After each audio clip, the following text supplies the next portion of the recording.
27, 28 வயசுல ஒரு பையன் ஜாதகம் பார்க்க வந்தான். பார்க்க ரொம்ப ஹேண்ட்ஸமாக நல்லா இருந்தான். ஜாதகத்தை பார்த்து நான் சொன்னேன், நீங்கள் வந்து நல்லா படிச்சிருக்கணும். சார் நான் என்ன சார் நீங்கள் வந்து டாக்டர் படிச்சிருக்கணும் உண்மையான்னு கேட்டேன். ஆமாங்க நான் டாக்டருக்கு தான் படிச்சிருக்கேன். நல்லா சம்பாதிக்கிறீங்க, நல்லா ஹேண்ட்ஸமாக இருக்கீங்க, நல்லா உத்தியோகத்தில் இருக்கணும், நல்லா இன்னும் டாக்டரில் இன்னும் மேற்கொண்டு இன்னும் வேறு சில படிப்பு கூட நீங்கள் பெரிய படிப்புலாம் படிக்கலாம். ஆமாம் சார் நான் சர்ஜனுக்கு படிச்சிருக்கேன்னா. நல்லா படிச்சிருக்கிறவர், நல்லா சம்பாதிக்கிறீங்க, அப்புறம் இன்னும் அவங்க குறை எல்லாமே நல்லா இருக்குது, ஒன்றும் ப்ராப்ளம் இல்லை ஜாதகத்தில்.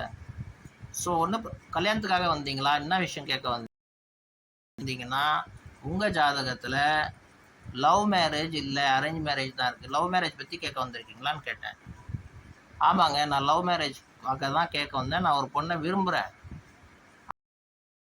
பந்து வேண்டான்னு சொல்லுது.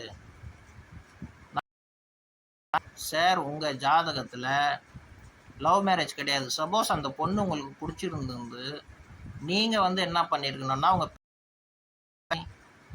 நீங்கள் அப்ரோச் பண்ணியிருந்தீங்கன்னா அந்த பொண்ணு கிளிக் ஆகும்.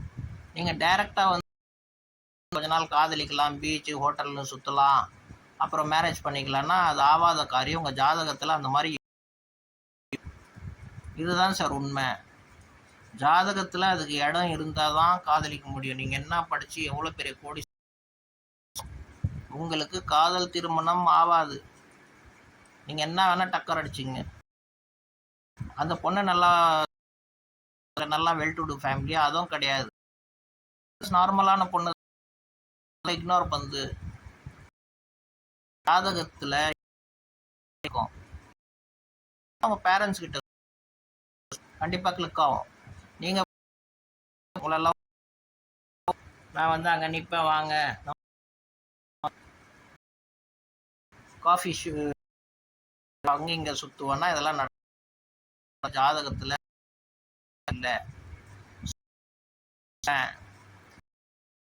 எல்லாமே வந்து நம்ம கிட்ட எல்லாமே இருந்ததுன்னா எல்லாமே நடந்துரும்.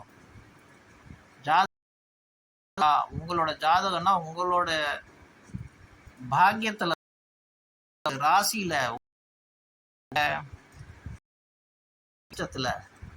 அதுக்கு என்ன மாதிரி இருப்பான். நீங்க பார்த்துருப்பீங்க, பொண்ணு பயங்கர இவனுக்கு அடிச்சு படுவான். அதெல்லாம் கிரகங்களோட வசீகரம் தான், கிரகத்தோட ஒரு பவர் தான். இல்லைன்னா அது நடக்காது.